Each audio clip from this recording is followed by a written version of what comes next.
Saudara-saudari yang terkasih, kita jumpa lagi dalam Pelita Hati hari ini, Minggu tanggal 13 Februari 2022, hari Minggu biasa yang ke-6.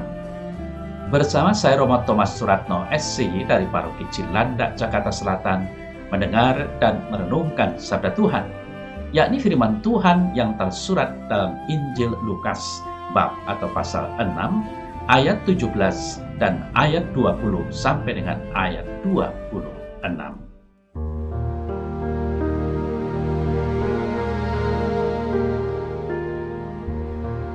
Sekali peristiwa, Yesus turun dari sebuah bukit bersama dengan ke-12 rasul dan berhenti pada suatu tempat yang datar.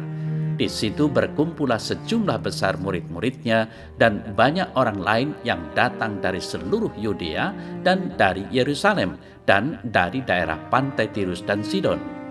Lalu Yesus memandang murid-muridnya dan berkata, "Berbahagialah hai kamu yang miskin, karena kamulah yang empunya kerajaan Allah. Berbahagialah hai kamu yang sekarang ini lapar, karena kamu akan dipuaskan. Berbahagialah hai kamu yang sekarang ini menangis, karena kamu akan tertawa. Berbahagialah jika karena Anak Manusia orang membenci kamu, dan jika mereka mengucilkan kamu dan mencela kamu serta menolak namamu sebagai sesuatu yang jahat. Bersukacitalah pada waktu itu dan bergembiralah, sebab sesungguhnya upahmu besar di sorga. Karena secara demikian juga nenek moyang mereka telah memperlakukan para nabi. Tetapi celakalah kamu, hai kamu yang kaya, karena dalam kekayaanmu kamu telah memperoleh penghiburanmu. Celakalah kamu yang sekarang ini kenyang, karena kamu akan lapar. Celakalah kamu yang sekarang ini tertawa, karena kamu akan berduka cita dan menangis. Celakalah kamu jika semua orang memuji kamu, karena secara demikian juga nenek moyang mereka telah memperlakukan nabi-nabi palsu."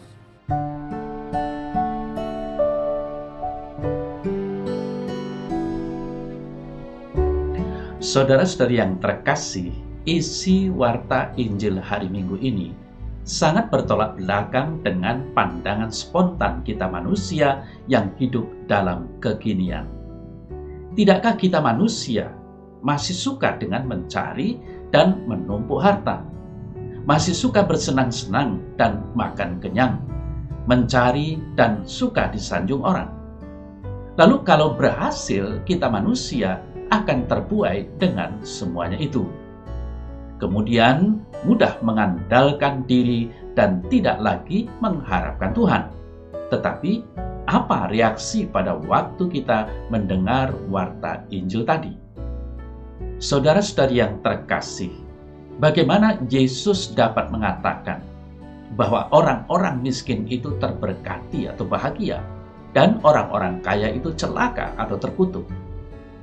Yesus mengatakan bahwa mereka yang miskin itu terberkati bukanlah karena kemiskinan itu baik, melainkan karena orang-orang miskin lebih berkemungkinan untuk dengan rasa haus dan lapar Allah itu berada dalam setiap hati mereka. Sedangkan karena mudahnya menjadi berhala, sebaliknya, kekayaan material dapat menguasai hati kita dan menjauhkan kita dari kerendahan hati dalam menghadap Allah guna menerima rahmat-Nya.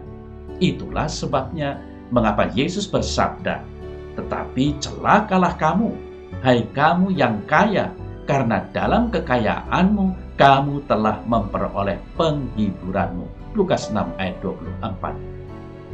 Saudara-saudari yang terkasih, dari ucapan celakanya, Yesus sebenarnya sedang mengarahkan mata hati kita ke masa depan.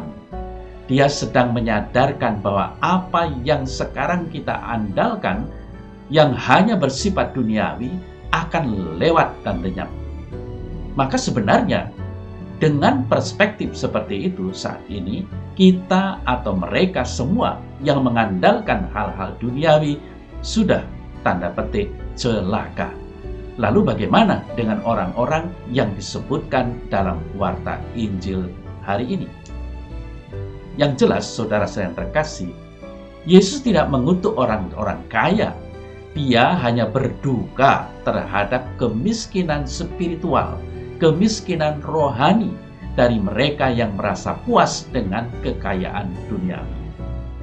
Yesus mengetahui bahwa apabila kita mengeluarkan energi kita secara terpusat guna memperoleh kekayaan duniawi dengan cara yang mengesampingkan Allah dan kebutuhan-kebutuhan orang-orang lain, maka kita dapat merasa nyaman dalam hidup ini, tetapi dengan resiko akan terlempar dari kekayaan kehidupan kekal bersama Yesus.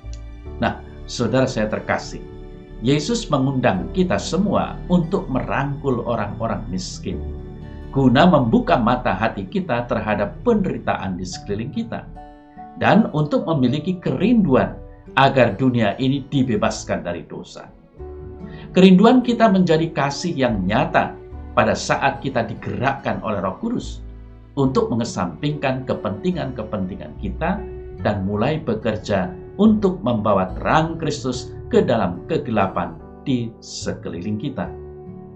Saudara saya terkasih, dengan orang-orang yang kurang beruntung nasibnya saat ini, yang menderita, miskin, yang tidak kebagian harta, dan yang sedang bergumul dalam kekurangan dan kesusahan sebagai pengikut Kristus, telah mendorong mereka untuk mempercayakan semuanya kepada Tuhan. Dalam ucapan tanda petik bahagia, Tuhan Yesus menegaskan bahwa sikap percaya di tengah derita sudah menjadikan mereka warga kerajaan Allah, sudah menempatkan mereka dalam berkat pemerintahan Allah. Inilah saudara saya terkasih, yang membuat masa depan mereka cerah, di mana mereka akan mendapat bagian dalam dunia baru yang sedang diperjuangkan Allah melalui Yesus, yang kini sudah mulai menegakkan kehendak dan keadilan Allah di dunia ini. Dunia baru yang diperjuangkan oleh Yesus ini dilanjutkan oleh murid-muridnya di dalam gereja, di dalam jemaatnya, di tengah-tengah dunia ini, dan akan berlangsung terus melampaui batas kematian. Dengan menerima perspektif masa depan yang baik seperti ini, orang-orang yang bersengsara sekarang juga sudah boleh dikatakan atau disebut bahagia. Sadarilah saudara saya terkasih, bahwa kebahagiaan sejati tidak datang dari hidup senyaman dalam dunia ini, melainkan dari kenyataan bahwa kita sekarang menerima semacam down payment dari kekayaan penuh yang menantikan kita di surga sana. Hidup yang dipenuhi dan dibimbing oleh Roh Kudus. Walaupun terkadang kita hanya dapat melihat sekilas saja, jika dengan penuh ketekunan kita memusatkan pandangan kita kepada Yesus, maka Dia akan menguatkan kasih kita kepadanya dan bagi orang-orang lain yang membutuhkan. Kasih kepada sesama memang dapat dan harus menjadi suatu kenyataan yang menggambarkan kasih Tuhan kepada manusia, siapapun mereka. Saudara-saudara yang terkasih, apakah kita sanggup mengerjakan dan mewujudkan kasih Tuhan dalam diri sesama kita?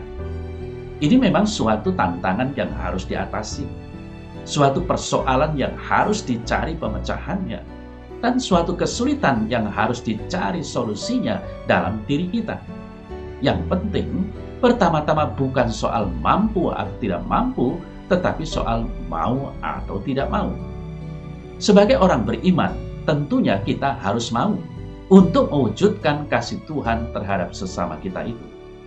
Bila kita memang lemah, maka marilah kita berdoa, memohon kekuatan ilahi pada Tuhan, sehingga kita akan dimampukan untuk melaksanakan apa yang diinginkan Dia untuk sesama kita yang kita kasihi. Saudara saya terkasih, satu pertanyaan penting yang kiranya dapat diajukan adalah, apa yang menjamin bahwa masa depan itu memang akan terwujud demikian? Jaminannya adalah Allah sendiri.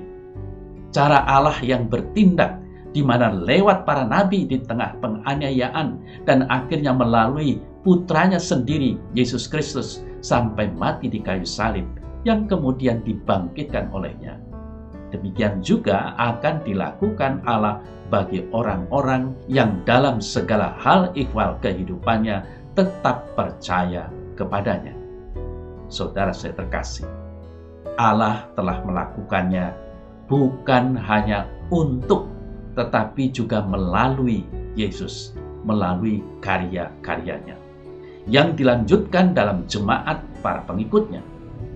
Karena itu, dalam pandangan penginjil Lukas, orang miskin sudah mulai mencicipi kebahagiaannya melalui keprihatinan jemaat, dan orang kaya tidak per se celaka, asal saja mereka dengan hartanya mau turut serta dalam usaha Kristus dan jemaat untuk menegakkan kerajaan serta keadilan Allah di dunia ini. Maka marilah saudara saya terkasih, dengan warta Injil hari ini, kita berusaha memperkaya hidup rohani, di mana keinginan dan kehendak Tuhan harus menjadi keutamaan hidup kita.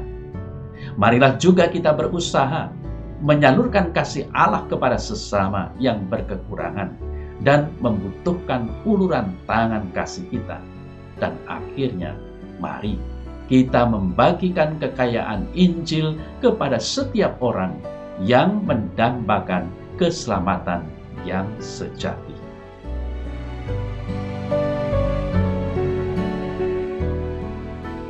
Dalam nama Bapa dan Putra dan Roh Kudus. Amin. Ya Tuhan Yesus, tunjukkanlah belas kasih-Mu kepada mereka yang miskin dan menderita, dibenci dan lapar. Kemudian tolonglah kami, agar kami dapat membantu mereka, baik secara material maupun finansial, dan tentu saja dengan membagikan kekayaan Injil kabar gembira-Mu. Amin. Semoga Allah yang Maha Kuasa memberkati saudara sekalian, Bapa dan Putra dan Roh Kudus. Amin.